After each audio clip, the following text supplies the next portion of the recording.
This is the story of how Abdul-Baha appeared at a party attended by about 20 people of fame and high social standing in America. The lady who was giving the party had visited Abdul-Baha in Accra while he was still a prisoner there. Her life had become completely changed by meeting him, and she wanted her friends also to meet him. But she was a little nervous about the party because her friends were important scientists, artists, doctors, and people who did not care much about religion. In fact, some of them were not even sure whether or not there was a God, and they were not interested in finding out. The lady, of course, wanted her party to be a success, so she kept wondering how Abdul-Baha would handle the situation. A little nervously, she suggested to Abdul-Baha that he talk on the subject of life after death, and left matters in the master's hands.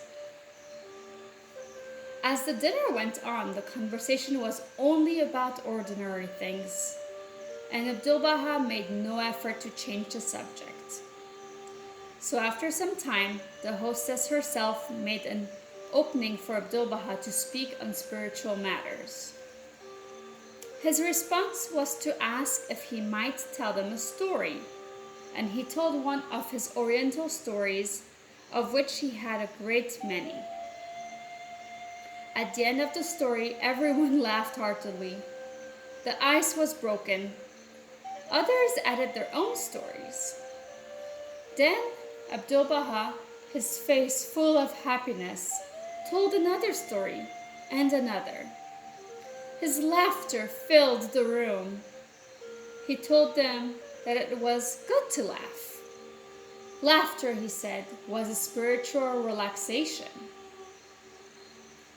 When they were in prison, he told them they were living a most difficult kind of life. But at the end of the day, each person with Abdul-Baha would tell them the funniest thing that had happened to him during the day.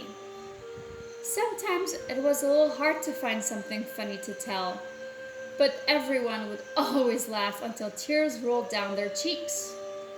Happiness, he said, does not depend upon where you are or what your material condition is.